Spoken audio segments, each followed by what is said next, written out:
अरे मनहूस, तुझे जरा सी भी शर्म नहीं आई हमारी इज्जत मिट्टी में मिलाते हुए। हम तुझे कितना अच्छा समझते थे और तूने क्या कर दिया। अपनी हालत तो देख। तूने हमारे घर की इज्जत ही खत्म कर दी। गुस्से से कांपती हुई कमला जी जोर जोर से चिल्ला रही थी। उनका बस चलता तो शायद वहीं अपने हाथों से उस लड़की का गला दबा देती। कमरे का माहौल इतना भारी हो चुका था कि जो भी आदमी वहां मौजूद था सब अपनी नजरें झुकाकर या चुराकर बाहर निकल गए, क्योंकि जिस हालत में वह लड़की इस वक्त बेड पर मिली थी उसे देखकर किसी से भी वहां खड़ा नहीं हुआ जा रहा था। लेकिन विक्रम राजपूत वहीं खड़ा रहा। उसकी नजरें बिना झपकाए उसी तरह टिकी हुई थी, जैसे वह समझने की कोशिश कर रहा हो कि आखिर ये सब हुआ कैसे। लड़की की हालत बेहद कमजोर थी। वह घबराई हुई थी। उसके चेहरे पर डर साफ दिखाई दे रहा था। कांपती हुई आवाज में उसने कहा, मैंने कुछ भी नहीं किया। मुझे सच में कुछ नहीं पता कि मैं यहाँ कैसे आ गई। वह ठीक से खड़ी भी नहीं हो पा रही थी। उसका शरीर लड़खड़ा रहा था। सहारा लेने के लिए उसने कांपता हुआ अपना हाथ विक्रम की तरफ बढ़ाया, क्योंकि इस पूरे कमरे में उसे सिर्फ उसी से उम्मीद थी कि शायद वही उसकी बात समझेगा और उसकी मदद करेगा। लेकिन इससे पहले कि वह कुछ और बोल पाती, तभी अचानक कमला जी ने गुस्से में आकर उसके मुंह पर जोरदार थप्पड़ मार दिया। थप्पड़ की आवाज पूरे कमरे में गूंज उठी। कमला जी गुस्से से भरी हुई बोली, पता नहीं मुझे क्यों ऐसा ख्याल आया कि तुम्हें अपनी बहू बनाऊं। मैंने तुम पर भरोसा ही क्यों किया। जरूर तूने ही कोई जादू टोना करके मुझे अपने बस में कर लिया होगा, तभी मैं तुझ पर यकीन कर बैठी। लोग तो पहले से ही मुझे समझा रहे थे कि इस लड़की से दूर रहो। सब कहते थे कि इसकी माँ का भी चरित्र ठीक नहीं था। वह अपने पति और बच्चों को छोड़कर अपने किसी आशिक के साथ भाग गई थी। सब यही कहते थे कि ये लड़की भी अपनी माँ की तरह ही निकलेगी। उन्होंने मुझे बार बार समझाया कि इसे अपनी बहू मत बनाओ, वरना एक दिन पछताना पड़ेगा। लोग कहते थे कि खून का असर जरूर दिखाई देता है। अगर माँ इतनी आजाद ख्यालों वाली थी तो बेटी भी वैसी ही होगी। अरे खून का असर होता है। जिसकी माँ की नजरें इस कदर आजाद थी तो बेटी भी वैसी होगी। मगर नहीं, मैंने तो ये सोचा था कि अपनी आंखों के तारे, अपने चांद जैसे बेटे के साथ तुम्हारी शादी करूंगी। मुझे लगा था कि तुम इस घर की इज्जत बढ़ाओगी, लेकिन आज जो मेरी आंखों के सामने है उसे देखकर तो मेरा दिल ही बैठ गया। कमला जी घृणा और गुस्से से कांपती हुई बोली। कमरे में मौजूद हर इंसान के चेहरे पर हैरानी और गुस्सा साफ दिखाई दे रहा था। अभी तक उस बेड पर एक लड़का औंधे मुंह पड़ा हुआ था, जैसे गहरी नींद में हो। उसके शरीर पर शर्ट तक नहीं थी। दूसरी तरफ 24 साल की ईशिता खड़ी थी, जिसने सिर्फ एक पतली सी नाइटी पहन रखी थी। उसके अलावा उसके शरीर पर कुछ भी नहीं था। घबराहट में वह बार बार अपनी नाइटी को संभालने की कोशिश कर रही थी, लेकिन उसकी स्ट्रिप बार बार उसके कंधे से फिसलकर नीचे सरक जाती थी। उसके बाल बिखरे हुए थे, चेहरा डरा हुआ था और गर्दन पर लाल निशान साफ दिखाई दे रहे थे। उसके हाथों और गर्दन पर हल्की हल्की खरोंचें भी थी, जिन्हें देखकर वहां मौजूद लोगों के मन में तरह तरह के ख्याल आने लगे। ऐसा लग रहा था जैसे अभी अभी वहां कुछ ऐसा हुआ हो जिसने पूरे घर की इज्जत को दांव पर लगा दिया हो। तभी कमरे के बाहर से लोगों के तेज आवाजें आने लगी। घर के कुछ लोग गुस्से में चिल्ला रहे थे कि इस लड़की और उस लड़के को छोड़ना नहीं चाहिए, जिसने इतनी हिम्मत की कि घर में घुसकर हमारी इज्जत को दाग लगा दिया। कोई कह रहा था, पहले ये पता करो कि ये लड़का है कौन, जो इतनी बेधड़क होकर यहाँ तक पहुंच गया। कमरे के बीचों बीच विक्रम राजपूत खड़ा था। उसकी मिठियां कस चुकी थी और आंखों में गुस्सा साफ दिखाई दे रहा था। वह एकटक ईशिता को देख रहा था, जैसे उसके मन में हजारों सवाल घूम रहे हों। अगले ही पल वह तेज कदमों से बेड की तरफ बढ़ा। उसने बिना कुछ सोचे झटके से बेड पर पड़ी चादर खींचकर हटा दी, फिर उस लड़के को कंधे से पकड़कर झटके से सीधा कर दिया। वह लड़का अभी तक गहरी नींद में था और धीरे धीरे खर्राटे ले रहा था, जैसे उसे इस बात का जरा भी अंदाजा ना हो कि कमरे में क्या तूफान खड़ा हो चुका है। लगता था कि दोनों किसी नशे की हालत में थे, क्योंकि इतना शोर मचने के बाद भी वह अब तक नहीं जागा था। जैसे ही विक्रम ने उसे झंझोर कर उठाया, उसकी आंखें अचानक खुल गई। वह हड़बड़ाकर उठ बैठा और परेशान होकर बोला, कौन हो तुम लोग? इतनी जल्दी सुबह हो गई क्या? और ये जगाने का कौन सा तरीका है। लेकिन जैसे ही उसका चेहरा साफ साफ दिखाई दिया, विक्रम और कमला जी दोनों एक पल के लिए बिल्कुल जड़ हो गए। उन्हें ऐसा लगा जैसे उनके पैरों तले जमीन ही खिसक गई हो। उनके चेहरे का रंग उड़ गया था, मानो उनके शरीर से जान ही निकल गई हो, क्योंकि उनके सामने जो लड़का था वह कोई अजनबी नहीं बल्कि राघव था। उसे देखते ही विक्रम का गुस्सा और भी भड़क उठा। उसने पास रखा पानी से भरा हुआ जग उठाया और बिना सोचे समझे राघव के चेहरे पर उड़ेल दिया। ठंडा पानी पड़ते ही राघव का थोड़ा नशा उतरने लगा। उसने इधर उधर देखा तो सामने अपनी माँ कमला जी और अपने बड़े भाई विक्रम को खड़ा पाया। दरवाजे के बाहर घर के बाकी बड़े लोग भी खड़े थे और सबकी नजरें उसी पर टिकी हुई थी।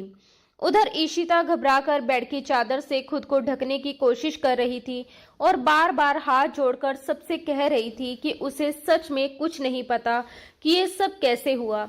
भगवान के लिए उस पर भरोसा किया जाए, लेकिन कमरे का माहौल इतना भारी हो चुका था कि कोई उसकी बात सुनने को तैयार ही नहीं था।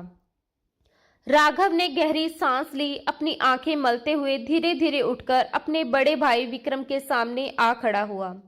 फिर शांत आवाज में बोला, मम्मा, भाई, जो होना था वो तो हो ही गया है। अब गुस्सा करने से कुछ नहीं बदलेगा। मैं बस इतना कहना चाहता हूँ कि मैं और ईशिता एक दूसरे को बहुत पसंद करती हैं। ये खुद अपनी मर्जी से मेरे पास मेरे कमरे में आई थी। अब आप लोगों के डर से ये सबके सामने झूठ बोल रही है, इसलिए बेहतर यही होगा कि आप लोग इसे मेरे हवाले कर दें। मैं और ईशिता शादी कर लेंगे। वैसे भी भाई, आपके लिए तो बहुत अच्छी अच्छी लड़कियां मिल जाएंगी। उसकी ये बात सुनकर कमरे का माहौल और भी भारी हो गया। ईशिता जैसे अंदर से पूरी तरह टूट चुकी थी। उसके लिए ये सब किसी भयानक तूफान से कम नहीं था। उसकी आंखों से लगातार आंसू बह रहे थे, लेकिन वह कुछ भी बोलने की हालत में नहीं थी।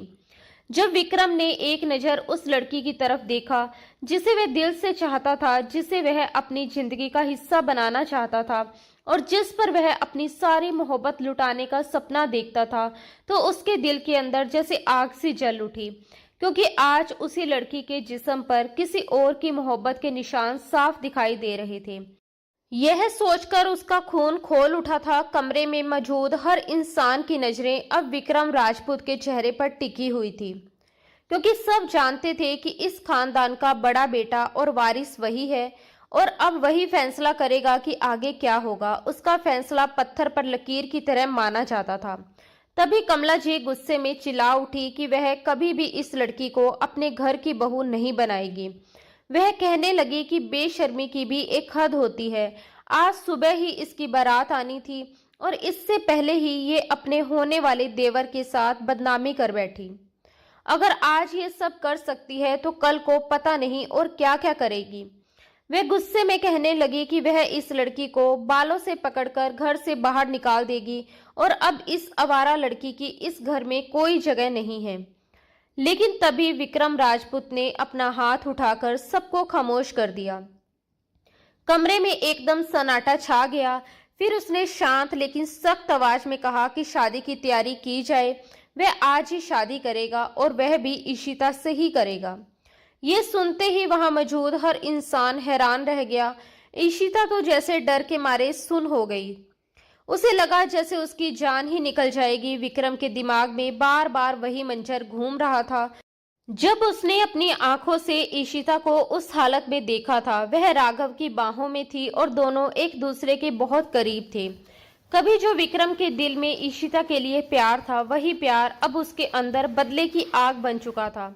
उसने फिर दोबारा सबको सख्त आवाज में कहा कि तैयारी की जाए, आज ही उसकी शादी होगी। वो शादी इसी लड़की से करेगा, इसके अलावा वह कुछ भी नहीं सुनना चाहता। उधर ईशिता बस लगातार रोए जा रही थी और सामने खड़ा राघव आंखें बंद किए खड़ा था, जैसे खुद को संभालने की कोशिश कर रहा हो। कुछ पल बाद उसने आंखें खोली और अपने भाई से कहा कि वह ऐसा नहीं कर सकता, ये लड़की उसके लिए सही नहीं है। उसने कहा कि अब तो उसे भी एहसास हो रहा है कि जो हुआ वह गलत था, लेकिन सच ये है कि ये लड़की उसके साथ समय गुजार चुकी है और उनके बीच बहुत कुछ हो चुका है। उसने ये भी कहा कि जब ये एक भाई के साथ इतना आगे बढ़ चुकी है तो दूसरे भाई को इससे शादी करना बिल्कुल भी अच्छा नहीं लगेगा। इसके अलावा वह ये भी कहने लगा कि ईशिता उसके सामने विक्रम के खिलाफ भी बहुत कुछ बोल रही थी। अगर वह सब बता दे तो शायद विक्रम गुस्से में आकर या तो उसे मार देगा या खुद को नुकसान पहुंचा लेगा। वह ये भी कहने लगा कि ईशिता उसके साथ वक्त बिताते हुए उसकी तारीफ कर रही थी और कह रही थी कि वह बहुत रोमांटिक है और उससे ज्यादा मर्दाना ताकत उसमें है। लेकिन इससे पहले कि वह अपनी बात पूरी कर पाता, विक्रम का जोरदार थप्पड़ उसके चेहरे पर पड़ चुका था।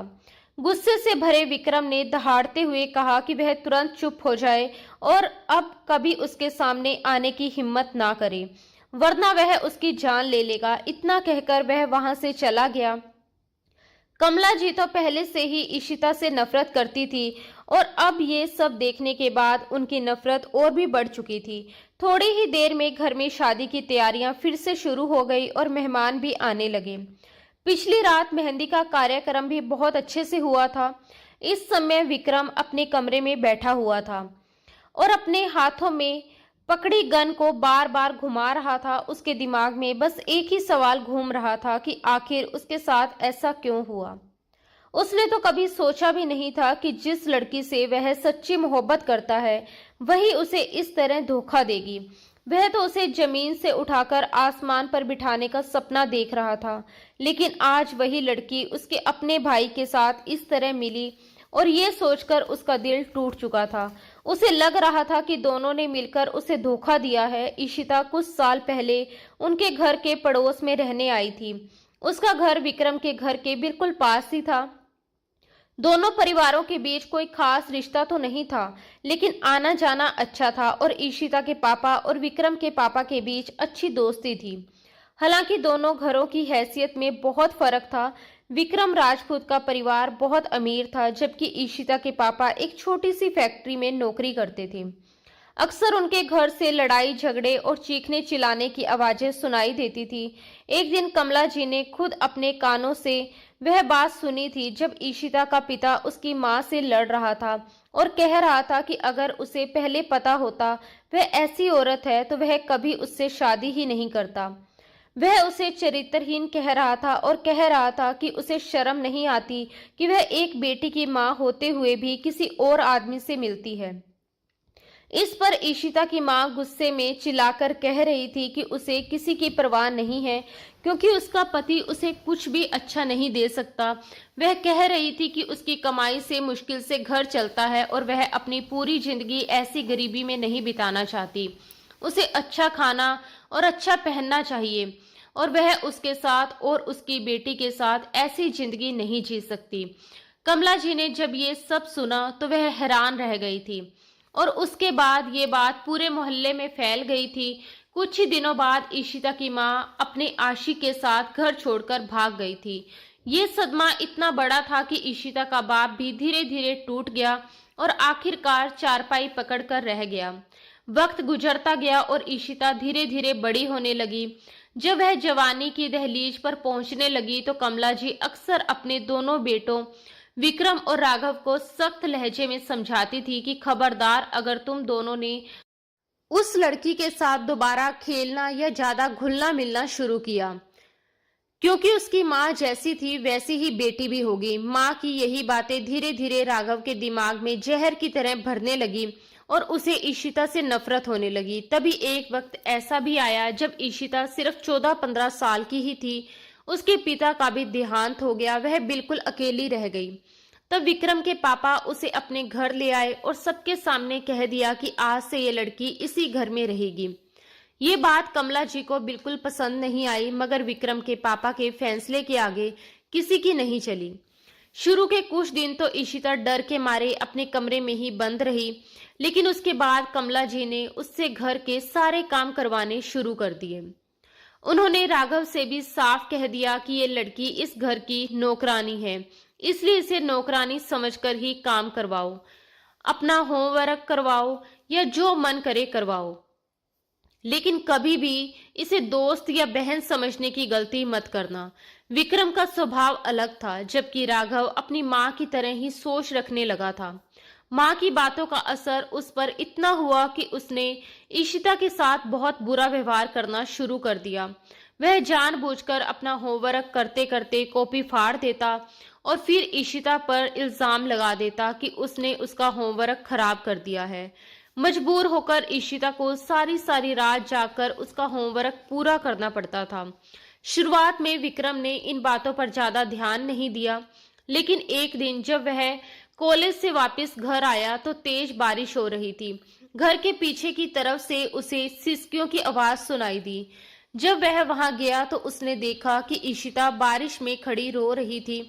सर्दियों की ठंडी बारिश में उसका पूरा शरीर कांप रहा था, मगर वह मजबूरी में वहीं खड़ी थी और सामने दरवाजे की तरफ देख रही थी।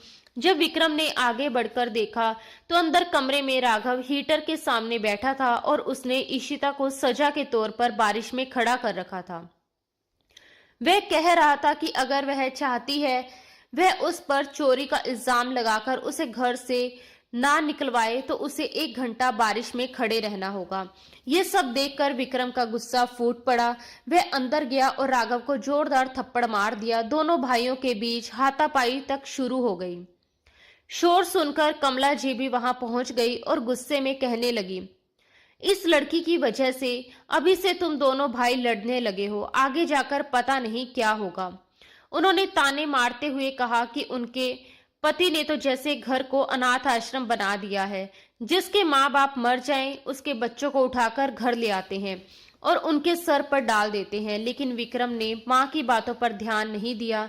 वह गुस्से से राघव को घूरते हुए बाहर आया और ईशिता का हाथ पकड़कर उसे अंदर ले गया। फिर उसने खुद तौलिया लेकर उसके बाल सुखाए, उसके शरीर से पानी साफ किया और नौकरानी से कहकर उसके लिए गर्म कपड़े मंगवाए। उस रात ठंड लगने से ईशिता को तेज बुखार हो गया था और विक्रम पूरी रात उसके सिरहाने बैठा रहा। ये सब देखकर राघव को बहुत बुरा लगा। उसने गुस्से में कहा कि भाई, आप मेरे ऊपर उस मामूली लड़की को अहमियत दे रहे हैं जिसकी इस घर में कोई हैसियत ही नहीं है। ये सुनकर विक्रम ने उसे सख्त लहजे में चेतावनी दी कि अगर उसने दोबारा ईशिता के साथ बुरा व्यवहार किया तो वह उसे बिल्कुल बर्दाश्त नहीं करेगा।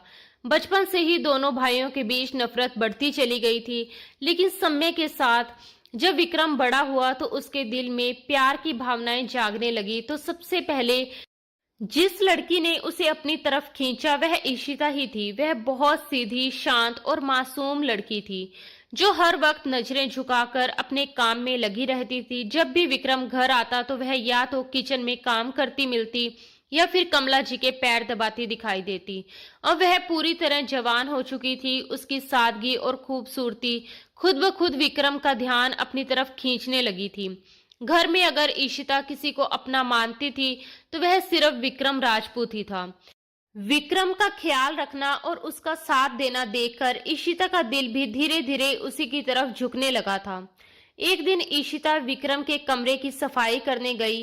वह कपड़े से दीवार पर लगी विक्रम की तस्वीर साफ कर रही थी। साफ करते करते अचानक उसका हाथ रुक गया और वह तस्वीर को देखते हुए जैसे खो सी गई। वह हल्की सी मुस्कुराते हुए विक्रम के चेहरे को देखने लगी और उंगलियों से तस्वीर पर उसके चेहरे को छूकर जैसे महसूस करने लगी। तभी अचानक किसी ने उसके कंधे पर हाथ रख दिया। ईशिता बुरी तरह घबरा गई। उसे लगा शायद विक्रम आ गया है, लेकिन जैसे ही वह पलटकर देखती है तो सामने मुंह में सिगरेट दबाए राघव खड़ा उसे घूर रहा होता है। वह भौहें उठाकर ताना मारते हुए कहता है, अच्छा तो यहाँ मेरे भाई का दिल लगाया जा रहा है। जो तुम कह रही हो उसका क्या मतलब समझूं मैं? मेरे भाई की तस्वीर को इस तरह देखने का क्या मकसद है तुम्हारा? कहीं तुम इस घर की मालकिन बनने के सपने तो नहीं देख रही? ईशिता डर कर तुरंत पीछे हट गई और बोली कि ऐसी बात मत कहिए, मैं तो बस तस्वीर साफ कर रही थी और वैसे भी आपके बड़े भाई बहुत अच्छे इंसान हैं, आपकी तरह बुरे नहीं हैं। मुझे वो अच्छे लगते हैं इसलिए उनकी तस्वीर देख रही थी। इतना कहकर वह वहां से जाने लगी, लेकिन राघव ने उसका हाथ पकड़कर उसे दीवार से लगा दिया और गुस्से में बोला कि तुम्हारी आंखों में मुझे कुछ और ही नजर आ रहा है। खबरदार अगर तुमने मेरे भाई के करीब आने की कोशिश भी की। तुम्हारी वजह से मुझे कई बार अपने भाई से डांट और मार खानी पड़ी है और आज भी वह मुझे शक की नजर से देखते हैं। ये सब सिर्फ तुम्हारी वजह से हुआ है और मैं तुमसे इतनी नफरत करता हूँ कि मौका मिले तो तुम्हें जान से मार दूं। इशिता डर के मारे कांपने लगी। तभी बाहर से किसी के आने की आहट सुनाई दी। विक्रम अपने कमरे की तरफ आ रहा था। राघव तुरंत उससे दूर हट गया और होठों की तरफ इशारा करके उसे चुप रहने को कहा। थोड़ी देर बाद विक्रम कमरे में आया। उसने देखा कि राघव बेड पर बैठा है और इशिता कांपते हुए फर्नीचर साफ कर रही है। विक्रम ने दोनों की तरफ देखा और मुस्कुराकर राघव से पूछा कि तुम आज मेरे कमरे में क्या कर रहे हो। राघव बोला कि भाई, मैं तो आपके स्टडी रूम से कुछ किताबें लेने आया था। यहाँ आया तो देखा कि यह आपका कमरा साफ कर रही है, तो मैं यहीं बैठ गया और इसे बता रहा था कि कमरे की सफाई अच्छे से करनी चाहिए क्योंकि आपको साफ सुथरी चीजें पसंद है। राघव की बात सुनकर विक्रम ने एक नजर इशिता की तरफ देखा जो घबराकर सोफा साफ कर रही थी। उसने राघव को कुछ नहीं कहा लेकिन इशिता से बोला कि तुम हर वक्त कुछ न कुछ काम करती ही रहती हो। छोड़ो ये सब, मैं जब भी घर आता हूँ तुम्हें काम करते हुए ही देखता हूँ। आज मेरा मन है कि हम बाहर घूमने चलें। जल्दी से तैयार हो जाओ, आज हम लॉन्ग ड्राइव पर जाएंगे। ये सुनकर इशिता हैरान रह गई क्योंकि उसने ऐसा सोचा भी नहीं था। वहीं राघव भी चौंक गया और बोला, ये क्या बात हुई भाई? क्या आपने घर में काम करने वालों को घुमाने ले जाने का कोई नया नियम शुरू किया है? अगर ऐसा है तो घर में 3 नौकर और भी हैं, क्या उन्हें भी अपने साथ घुमाने ले जाएंगे? ये सुनकर विक्रम के माथे पर गुस्से की लकीरें उभर आई। उसने सख्त आवाज में कहा कि चुप रहो, ये कोई नौकरानी नहीं है, ये हमारी दोस्त है। अगर ये घर का काम करती है तो इसका मतलब ये नहीं कि ये नौकरानी है। घर का काम करने से कोई छोटा नहीं हो जाता। ये इस घर को अपना घर समझकर काम करती है। इतना कहकर विक्रम ने इशिता का हाथ पकड़ा और उसे उसके कमरे में ले गया और कहा कि जल्दी से तैयार हो जाओ। करीब 15 मिनट बाद जब इशिता तैयार होकर बाहर आई तो बहुत सुंदर लग रही थी। विक्रम उसे अपने साथ बाहर घूमने ले गया। उधर राघव सीधा अपनी माँ कमला जी के पास पहुंच गया। उनके कान भरने लगा। वह बोला कि मम्मा, आपने देखा अपने बेटे के हाल? वह इस घर की नौकरानी को घुमाने ले गया है। मैं आपको पहले ही बता रहा हूँ कि इस लड़की का चाल चलन ठीक नहीं है। यह अपनी माँ की तरह ही निकलेगी। मुझे डर है कि कहीं एक दिन भाई इससे शादी ही ना कर ले। आप तो जानती हैं कि इस घर में भाई का ही फैसला चलता है। पता नहीं उनके मन में क्या चल रहा है। राघव की बातें सुनकर कमला जी भी सोच में पड़ गई और उन्हें भी चिंता होने लगी। विक्रम और इशिता उस दिन लॉन्ग ड्राइव पर गए थे। बहुत समय बाद इशिता घर से बाहर निकली थी, इसलिए वह बहुत खुश थी। उसके चेहरे पर खुशी साफ दिखाई दे रही थी। उसे खुश देखकर विक्रम को भी सुकून मिल रहा था। वह रास्ते के खूबसूरत नजारे देख रही थी। तभी विक्रम ने धीरे से उसका हाथ पकड़ लिया और उसे अपने होठों के पास ले जाने लगा। ये देखकर इशिता घबरा गई और तुरंत हाथ पीछे खींचते हुए बोली, आप ये क्या कर रही हैं? तब विक्रम मुस्कुराकर बोला कि मैं तुमसे अपने दिल की बात कह रहा हूँ। मैं तुमसे बहुत प्यार करता हूँ और चाहता हूँ कि तुम भी मेरे प्यार को स्वीकार कर लो। यह सुनकर इशिता एक पल के लिए हैरान रह गई। वह एक ऐसी लड़की थी जिसे बचपन से ही ताने और ठुकराहट मिली थी और आज इतना अमीर और अच्छा लड़का उससे प्यार का इजहार कर रहा था। उसे विक्रम अच्छा तो लगता था लेकिन उसे डर था कि कहीं वह भी उसे इस्तेमाल करके छोड़ ना दे। डरते हुए उसने अपना हाथ छुड़ाया और बोली, मैं ऐसी लड़की नहीं हूँ। मेरे पास रहने के लिए कोई जगह नहीं है, इसलिए आपके घर में रह रही हूँ। कृपया मेरे साथ गलत मत कीजिए। अगर आपके मन में मेरे लिए कोई गलत सोच है तो उसे निकाल दीजिए। आपको अपनी हैसियत की बहुत सी लड़कियां मिल जाएंगी लेकिन मेरे पास मेरी इज्जत के अलावा कुछ भी नहीं है। ये सुनकर विक्रम को बहुत हैरानी हुई। उसने तुरंत गाड़ी रोक दी और गुस्से में बोला कि क्या मैं तुम्हें ऐसा इंसान लगता हूँ? मैं तुमसे शादी करना चाहता हूँ और तुम मेरे प्यार को गलत समझ रही हो। इशिता अपनी बात पर शर्मिंदा हो गई और बोली कि आप मुझसे शादी करना चाहते हैं लेकिन आपकी माँ कभी नहीं मानेगी और आपकी दुनिया में तो बहुत अमीर और खूबसूरत लड़कियां हैं, फिर आप मुझसे ही क्यों शादी करना चाहते हैं? तब विक्रम ने कहा कि मुझे तुम पसंद हो, तुम जैसी सच्ची और मासूम लड़की चाहिए मुझे। और जहां तक मेरी माँ की बात है तो मैं उन्हें मना लूंगा। उस दिन जब दोनों घर लौटे तो विक्रम का व्यवहार बदला हुआ था। कमला जी कुछ कहती उससे पहले ही विक्रम ने साफ कह दिया कि वह ईशिता से शादी करना चाहता है और आज के बाद उससे घर का कोई काम नहीं करवाया जाएगा, क्योंकि वह इस घर की होने वाली बहू है। ये सुनकर उसके माता पिता दोनों हैरान रह गए। विक्रम के पापा को ईशिता अच्छी लड़की लगती थी, लेकिन उन्होंने कभी उसे अपनी बहू बनाने के बारे में नहीं सोचा था। उधर राघव भी गुस्से से भर गया। जब विक्रम अपने माता पिता से बात कर रहा था तब राघव गुस्से में ईशिता के कमरे में गया और उसे पकड़कर दीवार से लगा दिया। वह बोला कि मैंने तुम्हें पहले ही कहा था कि मेरे भाई से दूर रहो, लेकिन तुम नहीं मानी। तुम्हें लगता है कि तुम इस घर की बहू बनकर राज करोगी, लेकिन मैं ऐसा कभी नहीं होने दूंगा। मैं तुम्हें इस तरह बर्बाद करूंगा कि तुम सोच भी नहीं सकती। ये सुनकर ईशिता डर गई, लेकिन हिम्मत करके बोली कि वह सब विक्रम को बता देगी, क्योंकि विक्रम उससे प्यार करते हैं और अगर उन्हें पता चला कि वह उनकी होने वाली पत्नी को धमका रहा है तो वह उसे छोड़ेंगे नहीं। ये सुनकर राघव हैरान रह गया और वहां से चला गया। अगले दिन कमला जी और राघव ने एक योजना बनाई। कमला जी ने ऊपर से विक्रम की बात मान ली और कहा कि वह ईशिता को बहू बनाने के लिए तैयार है, लेकिन अगर उसने कभी कोई गलती की या अपनी माँ की तरह व्यवहार किया तो वह उसे बर्दाश्त नहीं करेंगी।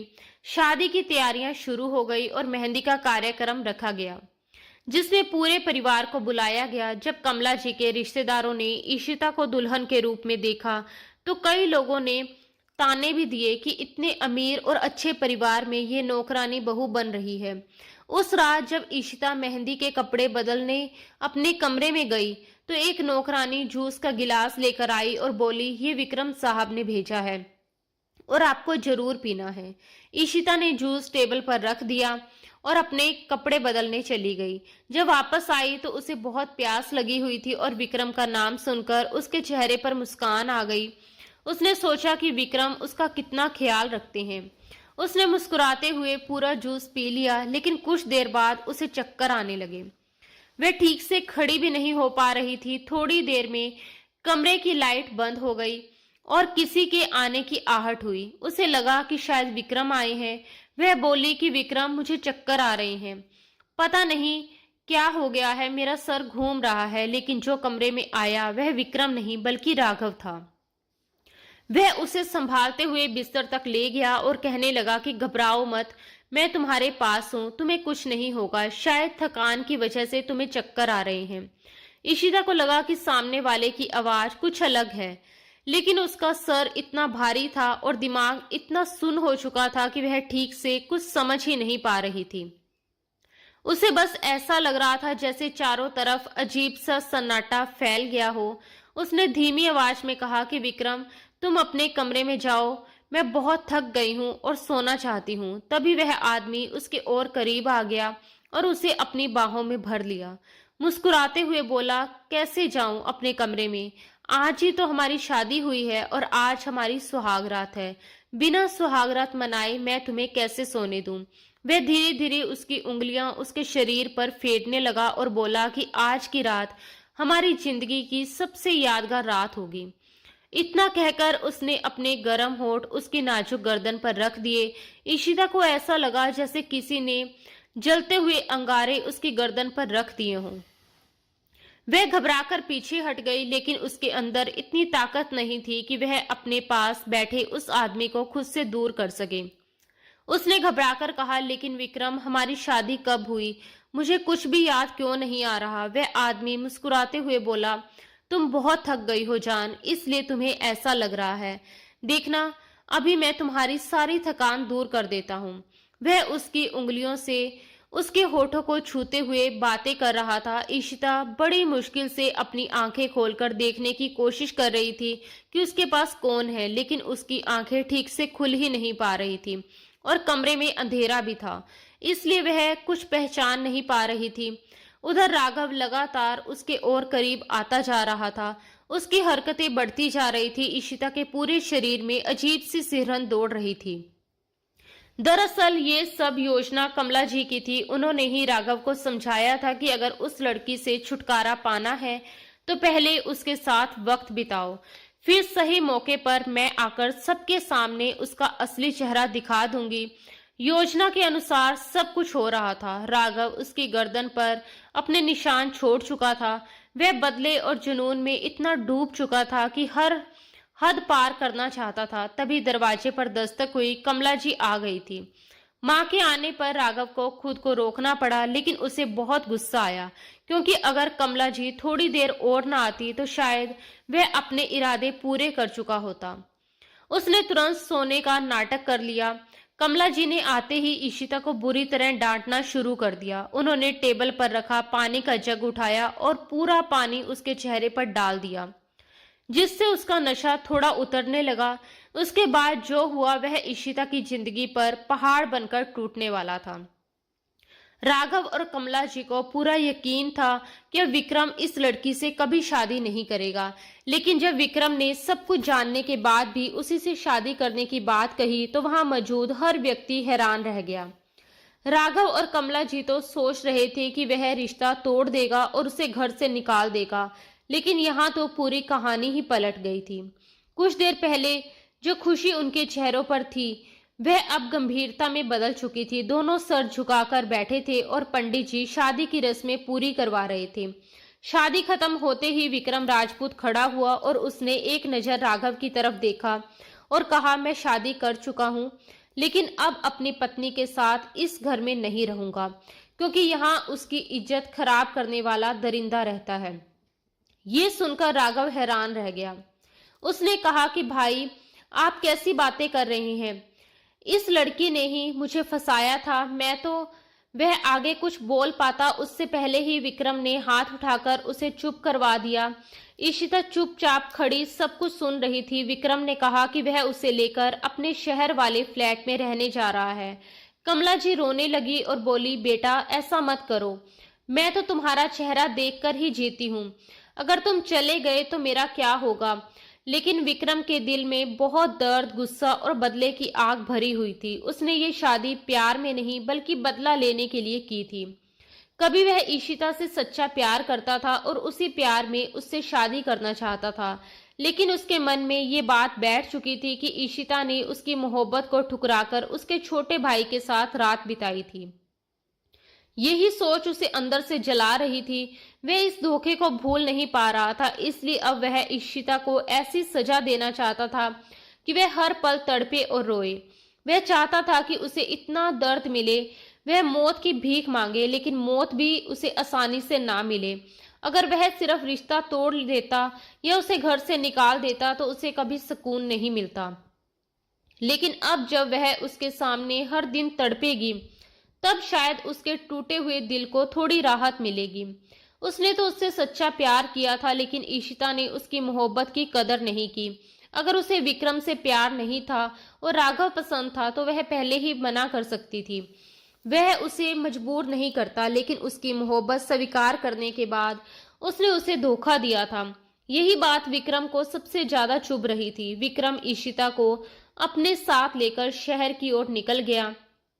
पूरे रास्ते ईशिता डरी सहमी सी चुप बैठी रही और बार बार अपने आंसू पोंछती रही। उसके दिल में बहुत सी बातें थी, वह सब कहना चाहती थी, लेकिन जैसे उसकी आवाज गले में ही अटक गई थी।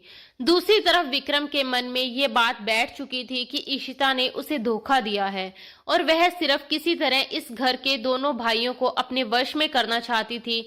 शहर पहुंचकर विक्रम ने अपने फ्लैट का दरवाजा खोला और अंदर चला गया। ईशिता भी थकी हुई थी और जैसे ही सोफे पर बैठने लगी तभी विक्रम तेजी से उसके पास आया, उसका हाथ पकड़ लिया और गुस्से में बोला कि किसकी इजाजत से बैठ रही हो? क्या मैंने तुम्हें बैठने को कहा? फिर वह ताना मारते हुए बोला, क्या तुम्हें याद है कि मेरी मोहब्बत से पहले लोग तुम्हें कैसी नजरों से देखते थे? ये मैं ही था जिसने तुम्हें इज्जत दी, लेकिन तुम्हें वह इज्जत पसंद नहीं आई। तुमने मुझे धोखा दिया और मेरी मोहब्बत को बदनाम कर दिया। अगर तुम्हें राघव पसंद था या तुम्हारे बीच कुछ था तो पहले ही बता देती, लेकिन अब मैं तुम्हें छोड़ने वाला नहीं हूँ। मैं तुम्हें यहाँ इसलिए लेकर आया हूँ क्योंकि जिस दर्द से मैं तुम्हें गुजरते देखना चाहता हूँ, वह वहां घर में रहते हुए नहीं कर सकता था। ये सब सुनकर ईशिता हैरान होकर उसकी तरफ देखने लगी। ईशिता को कहीं ना कहीं उम्मीद थी कि शायद विक्रम उस पर भरोसा करेगा और समझ जाएगा कि राघव ने उसे फंसाने की कोशिश की थी। लेकिन अब उसे समझ आ गया था कि ये उसकी सबसे बड़ी गलतफहमी थी। विक्रम भी उसी पर शक कर रहा था और उसने तो बदला लेने के लिए उससे शादी की थी। ये सोचकर उसके आंसू लगातार उसके गालों पर गिरने लगे। वह रोते हुए बोली कि उसे कुछ भी समझ नहीं आ रहा कि यह सब कैसे हुआ। उसे तो राघव से नफरत है, लेकिन क्या विक्रम को भी उस पर भरोसा नहीं है? विक्रम उसे नफरत भरी नजरों से देखते हुए बोला, अब ये मासूम बनने का नाटक बंद करो। मैं तुम्हारे चेहरे के पीछे छिपी असलियत देख चुका हूँ और अब तुम्हारे ड्रामे सहन नहीं करूंगा। वह उसे ताने देते हुए बोला कि तुम्हें अपने पति के अलावा दूसरों के सामने खुद को दिखाने का बहुत शौक है, तो अब मेरे सामने ही सब सच दिखा दो। इतना कहकर उसने हाथ में लाइटर जला दिया और सख्त आवाज में कहा कि जल्दी करो, वरना इस लाइटर से क्या कर सकता हूँ ये तुम समझ सकती हो। ये देखकर ईशिता बुरी तरह घबरा गई। उसके पास कोई रास्ता नहीं बचा। मजबूरी में उसने आंखें बंद की और धीरे धीरे सबसे पहले अपना दुपट्टा उतारकर एक तरफ रख दिया। फिर कांपते हाथों से अपनी फ्रॉक की जिप खोली और उसे कंधों से नीचे सरका दिया। फ्रॉक नीचे गिर गई। वह अब सिर्फ अपने पिंक टॉप और वाइट ट्राउजर में खड़ी थी। उसकी ये खूबसूरती देखकर एक पल के लिए विक्रम भी चुप हो गया। कभी उसने इसी खूबसूरती को प्यार से महसूस करने के सपने देखे थे, लेकिन आज वही दृश्य उसके अंदर गुस्से की आग भड़का रहा था। वह उसे देखता रहा और उसके मन में नफरत और दर्द दोनों बढ़ते जा रहे थे।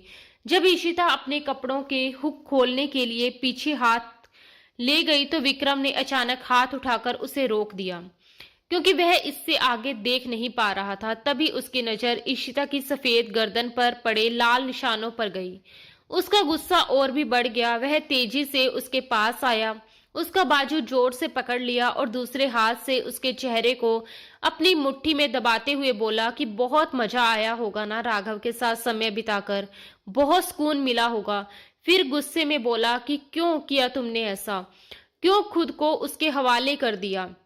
हमारी शादी होने वाली थी। क्या तुम्हें मेरी मर्दानगी पर शक था कि मेरे पास आने से पहले ही तुम किसी और की बाहों में चली गई? विक्रम की बातें सुनकर ईशिता को ऐसा लग रहा था जैसे किसी ने उसके दिल पर पत्थर रख दिए हों। उसकी आंखों से आंसू लगातार बहने लगे। वह चाहकर भी विक्रम को कैसे समझाती कि उसने कुछ भी गलत नहीं किया। वह आज भी उतनी ही साफ और पवित्र है, लेकिन विक्रम के अंदर गुस्सा और शक इतना बढ़ चुका था कि उसे कुछ सुनना ही नहीं था। वह ईशिता का हाथ पकड़कर उसे घसीटते हुए बाथरूम में ले गया और शावर खोलकर उसे पानी के नीचे खड़ा कर दिया। ठंडा पानी जैसे ही उसके शरीर पर गिरा तो वह कांप उठी। विक्रम गुस्से और पागलपन में उससे सवाल पर सवाल किए जा रहा था। वह उसके कंधों को पकड़कर जोर जोर से रगड़ते हुए पूछने लगा कि क्या यहाँ राघव ने तुम्हें छुआ था? फिर उसके गालों को पकड़कर वही सवाल दोहराने लगा। उसके बाद उसके होठों को उंगलियों से छूकर बोला, क्या यहाँ भी उसने हाथ लगाया था? फिर उसकी गर्दन की तरफ इशारा करते हुए बोला कि यही निशान उसने दिए हैं ना। वह जैसे होश खो बैठा था। कभी उसके कंधे, कभी चेहरा, कभी गर्दन पकड़कर बार बार वही सवाल करता जा रहा था। फिर गुस्से में उसकी धड़कनों के पास हाथ रखकर चिल्लाने लगा कि बोलो, यहाँ छुआ था ना उसने? वह उसे खींचकर दीवार से लगा चुका था और शावर का पानी दोनों पर लगातार गिर रहा था। ईशिता बिल्कुल चुप थी। उसकी आंखों से आंसू बह रहे थे और पानी के साथ लगातार नीचे गिरते जा रहे थे। उसे पता था कि वह कुछ भी कहेगी तो विक्रम विश्वास नहीं करेगा, क्योंकि इस समय वह गुस्से और जुनून में अंधा हो चुका था। जब विक्रम ने उसकी कमर को पकड़कर फिर वही सवाल किया और आगे बढ़ने लगा तो ईशिता ने उसे जोर से धक्का दे दिया और रोते हुए बोली कि बस कर दीजिए विक्रम, अब मुझ में और हिम्मत नहीं है ये सब सुनने की। वह बोली कि ऐसी बातें सुनकर वह टूट जाएगी। ये सब उसके लिए जीते जी मर जाने जैसा है। लेकिन विक्रम का गुस्सा शांत नहीं हुआ। वह बोला कि तुम्हें दर्द हो रहा है तो क्या मुझे दर्द नहीं हुआ था? जब मैंने तुम्हें राघव के साथ देखा था, वह बार बार उसकी गर्दन पर पड़े निशानों की तरफ इशारा करके कह रहा था कि ये सब उसी ने किया है, और फिर तुम खुद को पवित्र कहती हो। वह कैसे पागलों की तरह उसे रगड़ रगड़ कर साफ करने की कोशिश कर रहा था, जैसे उसके शरीर से राघव का स्पर्श मिटा देना चाहता हो। उसका ये पागलपन देखकर ईशिता सचमुच डर गई थी। अब उसने बोलना ही बंद कर दिया, क्योंकि उसे विक्रम से डर लगने लगा था। लगभग 1 घंटे तक वह उसे शावर के नीचे खड़ा रखे रखा। ठंड से उसका शरीर कांपने लगा। जैसे जैसे उसकी ताकत खत्म होने लगी, तब विक्रम उसे बाहर ले आया और बेड पर धक्का देकर खुद अलमारी से कपड़े निकालकर ड्रेसिंग रूम में चला गया। ईशिता भी कांप रही थी। उसने जैसे तैसे कपड़े उठाए और बाथरूम में जाकर बदल लिए। जब वह बाहर आई तो उसने देखा कि विक्रम सोफे पर बैठा लगातार शराब पी रहा था और उसकी आंखें गुस्से और नशे से लाल हो चुकी थी। विक्रम का ये रूप देखकर ईशिता के दिल में डर बैठ गया। उसने विक्रम को कभी इस तरह नहीं देखा था। उसी पल उसके दिल में राघव के लिए गहरी नफरत भर गई, क्योंकि ये सब उसी की वजह से हुआ था। अगर वह बीच में ये सब ना करता तो उसकी जिंदगी कितनी अलग होती। उसने अपने जीवन के लिए कितने सपने देखे थे और वे पूरे भी होने वाले थे, लेकिन राघव ने सब कुछ बर्बाद कर दिया। अब तक वह हमेशा डर डर कर ही जीती आई थी। उसे लगा था कि विक्रम की मोहब्बत मिलते ही उसकी जिंदगी बदल जाएगी, लेकिन अब सब कुछ टूट चुका था। उस पल उसे लगा कि उसका डर ही अब उसकी ताकत बन जाएगा। रोते हुए उसने मन ही मन कहा कि राघव राजपूत, तुमने मेरी जिंदगी बर्बाद कर दी। आज विक्रम भी मुझ पर विश्वास नहीं कर रहा। इसकी वजह सिर्फ तुम हो। मैंने तुम्हारा कभी कुछ नहीं बिगाड़ा, लेकिन अब मैं तुम्हें छोड़ूंगी नहीं। अगर तुम्हें सजा नहीं दी तो मेरा नाम भी इशिता नहीं। वह रात उसके लिए बहुत भारी थी। विक्रम शराब के नशे में सोफे पर ही सो गया था और इशिता बिस्तर पर लेटी अपनी किस्मत पर रोती रही। पूरी रात उसकी आंखों में ही गुजर गई और उसे एक पल के लिए भी सुकून की नींद नहीं आई। अगली सुबह जब विक्रम की आंख खुली तो उसने देखा कि इशिता पहले ही उठकर किचन में नाश्ता बना चुकी है और अब चुपचाप घर की सफाई कर रही है। विक्रम ने जानबूझकर चाय का कप नीचे गिरा दिया और सख्त आवाज में बोला कि इसे साफ करो और मेरे लिए दूसरी चाय बनाकर लाओ। इशिता बिना कुछ बोले तुरंत कप साफ करने लगी और दोबारा चाय बनाकर ले आई, लेकिन विक्रम ने एक घूंट लेकर कहा कि इसमें चीनी ज्यादा है, फिर से बनाकर लाओ। वह फिर भी कुछ नहीं बोली और तीसरी बार चाय बनाकर ले आई। इस बार विक्रम ने बस एक घूंट लिया और कप रखकर बोला कि अब मुझे चाय नहीं, कॉफी चाहिए। कॉफी बनाकर लाओ। जब तक वह कॉफी बनाकर वापस आई तब तक विक्रम घर से जा चुका था। रात को जब वह कमरे में सोने आई तो विक्रम पहले से ही बेड पर लेटा हुआ था। उसे देखते ही उसने एक तकिया और चादर उठाकर नीचे फेंक दी और ठंडी आवाज में बोला कि आज से तुम्हारी जगह नीचे है।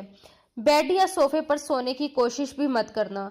इशिता चुपचाप तकिया और चादर उठाकर फर्श पर लेट गई। फर्श बहुत ठंडा था और उसके शरीर में ठंड उतरने लगी, लेकिन उसने कोई शिकायत नहीं की। विक्रम अब उससे ज्यादा बात नहीं करता था, फिर भी उसे तकलीफ देने का कोई मौका नहीं छोड़ता था। वह तानों में उसके चरित्र पर वार करता और बार बार राघव का नाम लेकर उसे जलील करता।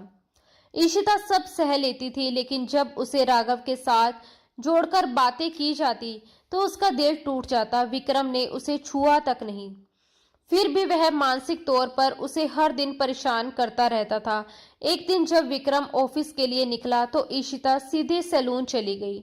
उसने अपना पूरा लुक बदलने का फैसला कर लिया था। विक्रम अगले हफ्ते के लिए विदेश जा रहा था और जाते समय साफ कह गया था कि अगर तुमने घर से बाहर कदम रखा तो मुझसे बुरा कोई नहीं होगा।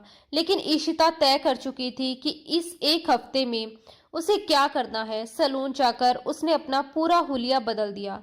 जो इशिता हमेशा साधारण कपड़ों और दुपट्टे में रहती थी, उसने अब एक बोल्ड टॉप और जीन्स पहन ली।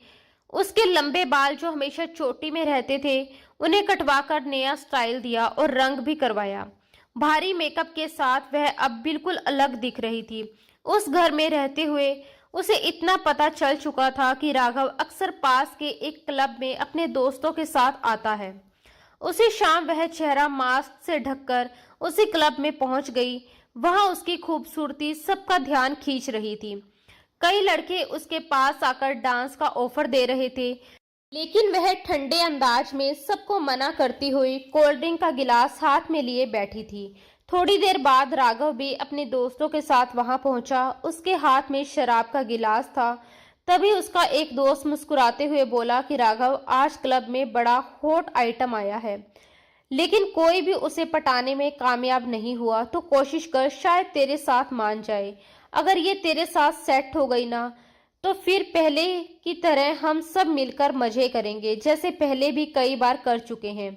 राघव उस लड़की की खूबसूरती देखकर पूरी तरह उस पर फिदा हो चुका था। वह उसे पहचान ही नहीं पाया, क्योंकि ईशिता ने अपना रूप पूरी तरह बदल लिया था। उसे देखते ही उसके मन में ये ख्याल आया कि अगर इतनी खूबसूरत लड़की उसकी जिंदगी में आ जाए तो वह उससे शादी जरूर करेगा। वह उसके पास जाकर बैठा, उसे डांस के लिए मनाने लगा, लेकिन ईशिता बार बार नखरे दिखाती रही और राघव उसके पीछे दीवाने की तरह घूमता रहा। कुछ देर बातें करने के बाद ईशिता अचानक क्लब से चली गई। अगले 2 दिनों तक वह वहीं आती रही।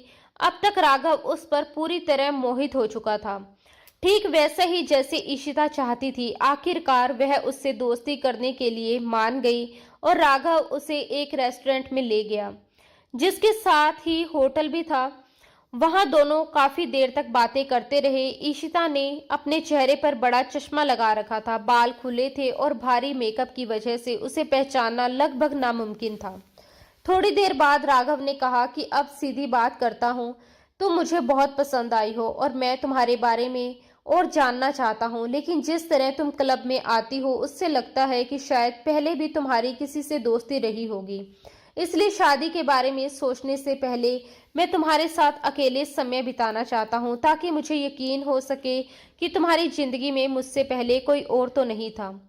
और ये बात बड़ी बेपरवाही से कह रहा था। ईशिता को पहले से अंदाजा था कि वह ऐसे ही बातें करेगा। वह हल्की मुस्कान के साथ बोली कि अगर तुम्हें मेरे बारे में इतना ही जानना है तो खुद देख लो, लेकिन पहले अपने बारे में भी सोचो। जिस तरह तुम इतनी आसानी से एक लड़की से ये सब कह रहे हो, उससे तो लगता है कि तुम पहले भी कई लड़कियों से ऐसे मिल चुके हो। राघव हंस पड़ा और बोला, हम लड़कों को तो ऐसी बातें करने की छूट होती है। मैं तो अपनी जिंदगी की सही लड़की ढूंढने के लिए कई लड़कियों से मिल चुका हूँ, लेकिन कोई भी मुझे वैसी नहीं मिली जैसी मैं चाहता था। अब देखते हैं तुम कैसी हो। ये कहते हुए वह उसे होटल के कमरे की ओर ले जाने लगा, लेकिन ईशिता ने उसे रोकते हुए कहा कि होटल में जाने से बेहतर है कि तुम मेरे फ्लैट पर चलो। क्या पता यहाँ कैमरे लगे हों। अगर हम फ्लैट में जाएंगे तो आराम से बिना किसी परेशानी के ज्यादा देर तक साथ बैठकर बातें कर सकेंगे। ये सुनकर राघव उस लड़की को हैरानी से देखने लगा, क्योंकि जो वह चाहता था वही होने जा रहा था। थोड़ी देर बाद वह उसे उसी फ्लैट में ले आई जहां ईशिता को पहले विक्रम लेकर आया था। इस फ्लैट के बारे में राघव को कुछ भी पता नहीं था। वह पहले कभी यहाँ आया भी नहीं था। ईशिता उसे अंदर ले गई। उसे मालूम था कि आज ही विक्रम भी वापस आने वाला है। उसने अपनी योजना के मुताबिक दोनों के लिए कोल्ड ड्रिंक तैयार की। वह खुद सामान्य ड्रिंक पी रही थी, लेकिन राघव के गिलास में उसने नशा मिला दिया। कुछ देर बाद नशे का असर होने लगा और राघव उसके करीब आने लगा। ईशिता ने पहले ही टेबल पर एक कैमरा रख दिया था। वह उसके सामने बैठकर सामान्य बातें करने लगी और धीरे धीरे उसे उकसाने लगी कि वह बताए कि आज तक कितनी लड़कियों के साथ उसने ऐसा किया है। नशे में डूबा राघव उंगलियों पर गिनते हुए हंसने लगा और बोला कि इसका कोई हिसाब नहीं है, लेकिन एक लड़की के साथ ऐसा करते हुए वह अधूरा रह गया था और उसकी इच्छा पूरी नहीं हो पाई थी। वह बताने लगा कि कैसे वह उस लड़की के बहुत करीब पहुंच गया था, लेकिन सब कुछ होते होते भी वह अपनी चाहत पूरी नहीं कर पाया। ईशिता उसे और बोलने के लिए उकसाती रही। वह नशे में पूरी कहानी बताता गया। उसने बताया कि उनके घर में रहने वाली एक लड़की जो नौकरानी थी, सपने देखती थी कि एक दिन इस घर की मालकिन बनेगी, लेकिन उसने उसे ऐसा सबक सिखाया कि वह जिंदगी भर नहीं भूलेगी। ये सब सुनते हुए ईशिता की आंखों से आंसू निकल आए। उसे सबसे ज्यादा दर्द इस बात का था कि इस सब में कमला जी भी उसके साथ शामिल थी। उसने गहरी सांस ली। कैमरे की ओर देखा और विक्रम का नाम लेते हुए कहा कि जिन गंदी बातों और आरोपों का हकदार उसे समझा गया, असल में वह सब उसने नहीं किया था, बल्कि ये सब विक्रम के भाई और उसकी माँ की साजिश थी, जिन्होंने उसकी जिंदगी बर्बाद कर दी। नशे में डूबा राघव घबराकर बोला कि वह क्या कह रही है और विक्रम का नाम क्यों ले रही है। क्या वह उसके भाई को जानती है? लेकिन उससे पहले कि ईशिता ने अपने हाथ में तेज धार वाला औजार उठा लिया और कुछ ही पल बाद उसकी दर्द भरी चीख पूरे फ्लैट में गूंज उठी, क्योंकि ईशिता ने उससे ऐसा बदला लिया कि वह जिंदगी भर याद रखे। वह उसे हमेशा हमेशा के लिए नामर्द कर चुकी थी। दर्द से तड़पते तड़पते राघव बेहोश हो गया। वह जिंदा था या मर चुका, ये देखे बिना ही ईशिता अपना सामान लेकर वहां से चली गई। थोड़ी देर बाद जब विक्रम वापस फ्लैट में पहुंचा तो दरवाजा खुला हुआ था। अंदर आते ही उसे फर्श पर खून की बूंदें दिखाई दी। जब उसने सामने सोफे पर राघव को उस हालत में पड़ा देखा तो वह घबरा गया। उसने तुरंत अपने भाई को संभाला, उसे अस्पताल लेकर गया। डॉक्टरों ने इलाज शुरू किया, लेकिन बेहोशी के बीच राघव बार बार चिल्ला रहा था। उसकी ये हालत ईशिता ने की है और उसने उसे बर्बाद कर दिया। विक्रम ने डॉक्टर से कहकर उसे नींद का इंजेक्शन लगवा दिया ताकि वह शांत हो सके, क्योंकि इस समय उसे आराम की सख्त जरूरत थी। जब विक्रम घर लौटा तो उसकी नजर टेबल पर पड़े कैमरे पर पड़ी। घर में ईशिता का कोई सामान नहीं था। उसे कुछ अजीब लगा, इसलिए उसने कैमरा चलाकर वीडियो देखना शुरू किया। तभी कमला जी भी अस्पताल से सीधे वहां आ गई। दोनों साथ बैठकर वो वीडियो देखने लगे।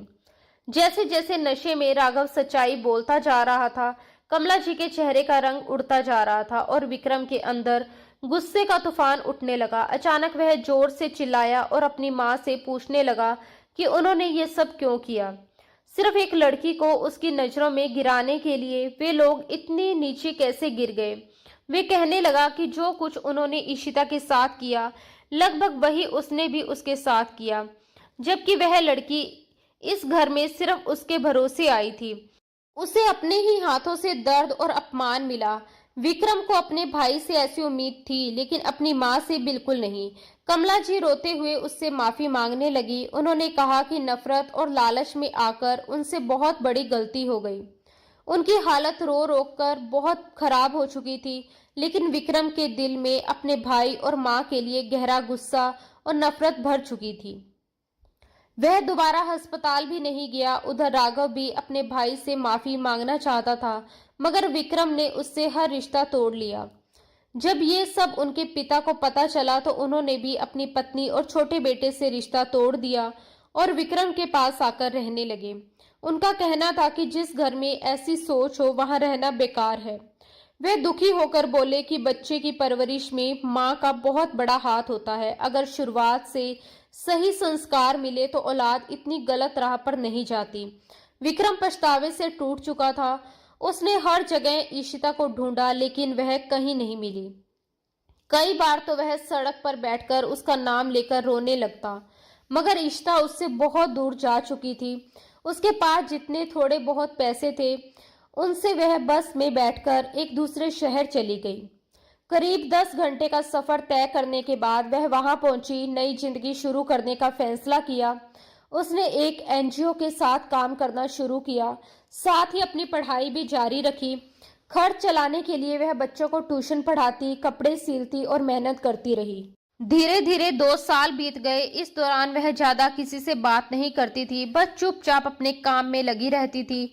उसके बनाए कपड़ों के डिजाइन एक मशहूर ब्रांड को इतने पसंद आए कि उन्होंने उसे अपने साथ काम करने का मौका दे दिया। धीरे धीरे वह एक जानी मानी डिजाइनर के साथ काम करने लगी। 2 साल की मेहनत के बाद उसने अपना घर भी खरीद लिया। अब वह पहले वाली कमजोर ईशिता नहीं थी, बल्कि अपनी मेहनत से बनी हुई एक सम्मानित और आत्मनिर्भर लड़की थी, जिसकी अपनी पहचान और अपना ब्रांड था। जब उनके ब्रांड के लिए एक फोटोशूट किया जा रहा था तो उसमें ईशिता भी शामिल थी। वही तस्वीर बाद में एक मैगजीन में छपी और वह मैगजीन किसी तरह विक्रम तक भी पहुंच गई। ईशिता को देखते ही विक्रम खुद को रोक नहीं पाया और पागलों की तरह भागते हुए उसके ऑफिस के बाहर पहुंच गया। गेट पर खड़े सिक्योरिटी गार्ड उसे बार बार समझाते रहे कि जब तक मैडम खुद इजाजत नहीं देगी तब तक वह अंदर नहीं जा सकता। विक्रम वहीं रुक गया। तेज धूप थी, गर्मी बहुत ज्यादा थी, फिर भी वह पूरे 3 घंटे वहीं खड़ा रहा। बस ईशिता के बाहर आने का इंतजार करता रहा। जब आखिरकार ईशिता ऑफिस से बाहर निकली तो विक्रम तुरंत उसके सामने आ गया। अचानक उसे अपने सामने देखकर ईशिता भी एक पल के लिए ठिठक गई, लेकिन इस बार उसने अपने दिल को पत्थर बना लिया था। उसके चेहरे पर ना गुस्सा था, ना प्यार, ना कोई और एहसास।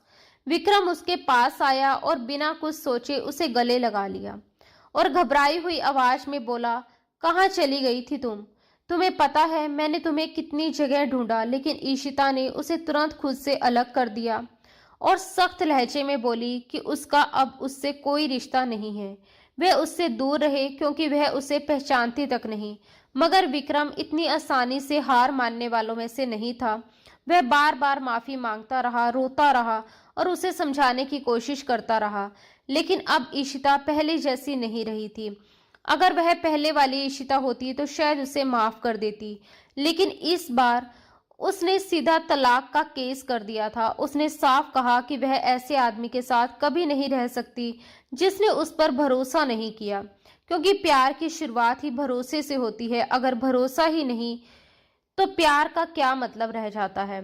उसने कहा कि यही तुम्हारी सजा है विक्रम राजपूत की, तुम मुझे तलाक दोगे। अगर आज मैं तुम्हें माफ कर दूं तो लोग समझेंगे कि औरत कमजोर होती है, लेकिन हर बार औरत ही क्यों समझौता करे, हर बार वही क्यों कुर्बानी दे। ये सुनकर विक्रम का दिल जैसे टूट गया। उसने दर्द भरी आवाज में कहा कि वह मानता है कि उससे गलती हुई है, उसने उस पर भरोसा नहीं किया, लेकिन अगर वह खुद उसकी जगह होती तो शायद वही महसूस करती जो उसने किया।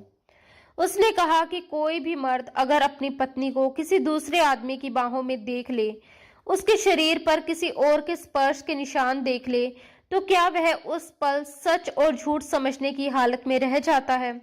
वह बोला कि उन पलों ने उसे अंदर से तोड़ दिया था। वह हर दिन मरता था और कोशिश करता था कि उन यादों को भूल जाए। फिर भी उसने सब कुछ भुलाकर ईशिता से शादी की और उसे उस घर से दूर ले आया, क्योंकि उसे लगा कि वह सब कुछ पीछे छोड़कर उसके साथ नई जिंदगी शुरू कर पाएगा। लेकिन वह अपने दिल और दिमाग से उन बातों को पूरी तरह मिटा नहीं सका और बस यही उसकी सबसे बड़ी गलती बन गई। उसने कहा कि इस गलती के लिए ईशिता जो सजा देना चाहे वह उसे मंजूर है, लेकिन एक बार शांत दिमाग से जरूर सोचे, क्योंकि अगर वह उसे छोड़ देगी तो शायद वह जी नहीं पाएगा। इतना कहकर उसने अपनी जेब से फ्लैट की चाबी निकाली और ईशिता की हथेली पर रख दी और बोला कि उनका घर आज भी उसका इंतजार कर रहा है। फिर उसने कहा कि आज से ठीक 8 दिन बाद वह उस घर में वापस आएगा। अगर उसे उस घर में प्यार की रोशनी मिली तो वह दिन उसकी जिंदगी का सबसे खूबसूरत दिन होगा, लेकिन अगर वहां सन्नाटा और अंधेरा मिला तो वह हमेशा के लिए वहां से चला जाएगा और कभी उसकी जिंदगी में वापस नहीं आएगा। जाते जाते उसने ये भी कहा कि तलाक के कागज भी वह उसी कमरे में रख देगा। अगर ईशिता को सच में तलाक चाहिए तो 8 दिन बाद जाकर वह कागज ले सकती है, और अगर वह उसे माफ कर सके तो उससे पहले ही उस घर में आकर उसे फिर से अपने प्यार की रोशनी से भर दे। अपनी आंखों के आंसू पोंछते हुए विक्रम वहां से चला गया और ईशिता उसी जगह खड़ी रह गई। उसकी मुट्ठी में वह चाबी कसकर दब गई थी और कुछ आंसू चुपचाप उसके गालों पर लुढ़क आए थे। इधर विक्रम घर लौट आया था, लेकिन घर का माहौल पूरी तरह बदल चुका था।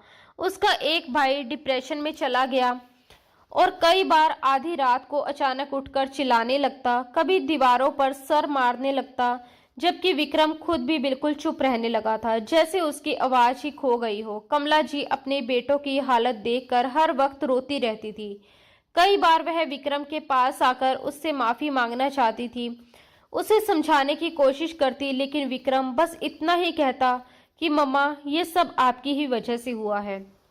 अगर आपने शुरुआत में उस मासूम लड़की के साथ इतना बड़ा अन्याय ना किया होता तो शायद आज हमारा घर इस हालत में ना होता। विक्रम हर दिन ईशिता का इंतजार करता था। धीरे धीरे दिन बीतते गए। आज पूरे 5 दिन हो चुके थे। अब उसकी उम्मीद भी टूटने लगी थी। वह खुद से कहता कि शायद ईशिता अब कभी वापस नहीं आएगी, और आए भी क्यों। जब वह रोती रही, तड़पती रही, जब मैंने उसका विश्वास नहीं किया, तो अब वह क्यों लौटेगी। कई रातों तक वह सो नहीं पाता, अचानक उठकर बैठ जाता और भगवान से बस यही प्रार्थना करता कि ईशिता उसकी जिंदगी में वापस आ जाए।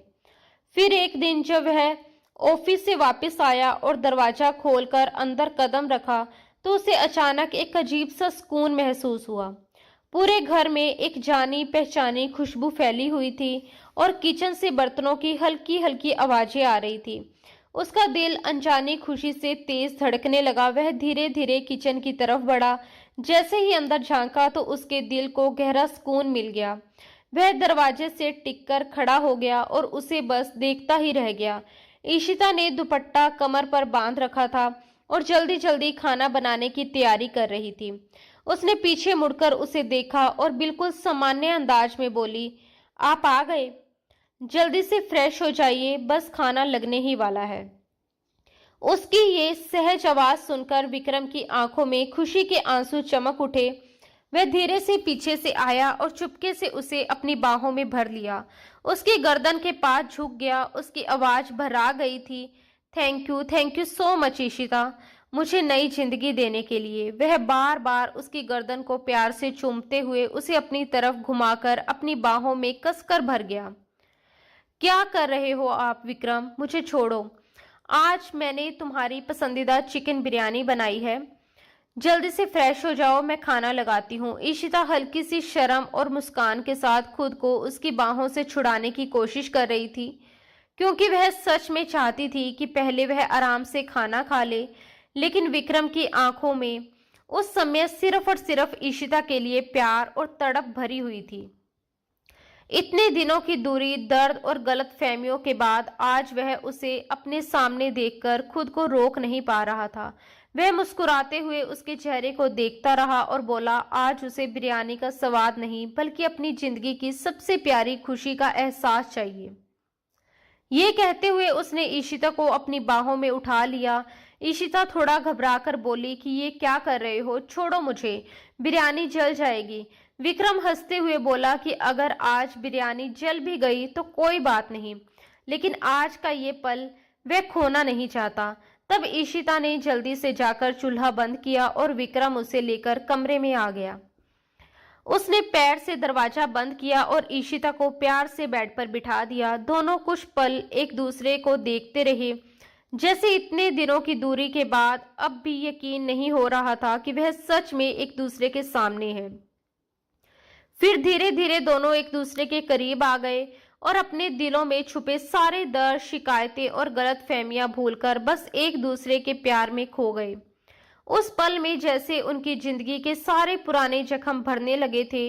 ईशिता को भी आज बहुत गहरा सुकून महसूस हो रहा था, क्योंकि उसने पूरे दिल से विक्रम को माफ कर दिया था, अपनी जिंदगी को फिर से खुशियों की तरफ मोड़ने का फैसला किया था। जब विक्रम उसे फ्लैट की चाबी देकर गया था, उस रात ईशिता ने बहुत देर तक अकेले बैठकर सोचा था। उसने विक्रम के हर शब्द को याद किया, उसकी आंखों में दिखाई देने वाला पछतावा याद किया और ये भी सोचा कि उसकी सबसे बड़ी गलती सिर्फ इतनी थी कि उसने उस पर भरोसा नहीं किया। लेकिन उस एक गलती के लिए क्या वह उसे पूरी जिंदगी की सजा दे सकती थी? क्या वह खुद भी कभी चैन से जी पाती? इन सब सवालों ने उसके दिल को अंदर तक हिला दिया था। आखिरकार उसने ये समझ लिया कि अगर मोहब्बत सच्ची हो तो उसमें माफी भी होनी चाहिए। जब उसने विक्रम को माफ करने का फैसला किया, उसी पल उसके दिल से जैसे एक बहुत ही बड़ा बोझ उतर गया था। उसके अंदर एक अजीब सा सुकून उतर आया था। समय धीरे धीरे आगे बढ़ता गया। हर दिन के साथ विक्रम का प्यार, उसकी परवाह और उसकी सच्चाई ये साबित करती रही कि ईशिता का फैसला बिल्कुल सही था। उसने विक्रम को माफ करके कोई गलती नहीं की थी, बल्कि यही फैसला उसकी जिंदगी का सबसे खूबसूरत मोड़ बन गया था। आज वो दोनों फिर से एक नई शुरुआत कर रहे थे, जहां बीते हुए दर्द की जगह समझदारी, भरोसा और सच्ची मोहब्बत ने ले ली थी। और यही वजह थी कि समय के साथ ये साफ हो गया था कि ईशिता का फैसला गलत नहीं, बल्कि उसकी जिंदगी का सबसे सही और सबसे खूबसूरत फैसला था। दोस्तों, अगर आपको आज की ये कहानी पसंद आई हो तो हमें कमेंट करके ज़रूर बताइए कि आपको ये कहानी कैसी लगी। आपकी राय हमारे लिए बहुत मायने रखती है। अगर कहानी ने आपके दिल को छुआ हो तो इसे लाइक करना बिल्कुल ना भूलें। ऐसी ही दिल को छू लेने वाली और भी रोमांटिक कहानियाँ सुनने के लिए हमारे चैनल के साथ जुड़े रहिए। हम आगे भी आपके लिए ऐसी ही नई नई और दिलचस्प कहानियां लेकर आते रहेंगे। मिलते हैं दोस्तों बहुत ही जल्द अगली किसी नई और रोमांटिक सी कहानी के साथ। धन्यवाद दोस्तों। राधे राधे।